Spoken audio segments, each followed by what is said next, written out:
آج تو لگتا ہے جمہوریت اور سیاست نے ہیرے کی انگوٹھی چاٹ کے خودکشی کر لی. کمپرومائزز، آرکیسٹریشن، انجینئرنگ کا ایک ایسا نظام ہے. ایک طرف 25 کروڑ عوام کھڑے ہوں تو صرف ایک دبکا لگنے سے سارے منتشر ہو جاتے ہیں. صحیح. میں محاورتاً کہہ رہا ہوں. جی جی. یہاں کی جو سیاسی روایات اگر کوئی یہ کہے کہ نہیں تھیں تو میں نہیں مانتا. خدائی خدمت کار بن چکے تھے بلوچستان میں، کلات کی اسٹیٹ میں بائی کیمرلزم تھا، سندھ میں تھی، پنجاب میں بھی یونینسٹ تھے. فلسفہ اور ہو سکتا ہے، لیکن المیہ یہ بنا کہ یہ ملک ابتدا سے ہی یرغمال بن گیا سول ملٹری بیوروکریسی کا. سیاست میں ایک انہیرنٹ لچک ہوتی ہے کمپرومائز کرنے کی. Winners can't take it all.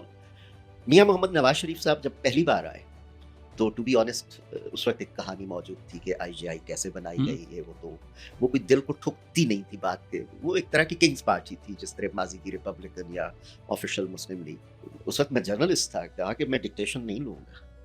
تو اس دن ہمیں لگا کہ ان میں کچھ بغاوت کے آثار موجود ہیں. آج 14 سال بعد آپ کہہ رہے ہیں کہ صوبے اپنی وزارتیں لے جائیں، صوبے اپنا. بھائی آپ نے میرے 14 سال کیوں ضائع کیے؟ کیونکہ باجوہ ڈاکٹرائن آ گئی. سیاست میں بہت ویک مومنٹ میں کھڑے ہیں ہماری پولیٹیکل پارٹیز، بہت بری حالت میں. لوگ جب دیکھتے ہیں، ینگ لوگ دیکھتے ہیں کہ یار یہ لوگ آج سے 4 سال پہلے تک اس پہ 4 حرف 3 حرف بھیجتے تھے اور اب جو ہے بالکل نہ کوئی بات ہوتی ہے. اور دوسری طرف جو ہے وہ ہمیں لگتا ہے کہ بلاول صاحب بھی تیار ہیں، جب جو ہے وہ تھوڑی سی اسپیس ان کی کم ہوتی ہے تو وہ دھمکاتے ہیں اور اپنی اسپیس کریٹ کرتے ہیں. لیکن جو ڈیموکریسی ہے یا ڈیموکریٹک اسپیسز ہیں ان کے لیے کوئی آواز نظر نہیں آتی. آج ان علاقوں میں جا کے دیکھیں، پرائیویٹ اسکول ہے، ریمیٹنس جنریشن جسے میں کہتا ہوں، ان کے گھروں کا آرکیٹیکچر بدل گیا. ایون اب نلکے کی بجائے نیسلے کا پانی ملتا ہے، پرائیویٹ سیکیورٹی رکھی ہوئی ہے. وہ ریاست سے صرف ایک بات کہتے ہیں کہ عزت دو. ریاست نے عزت کرنا سیکھی نہیں ہے. وہ یہاں تو آنسو گیس، لاٹھی چارج، ٹیئر گیس، یہی ہے نا.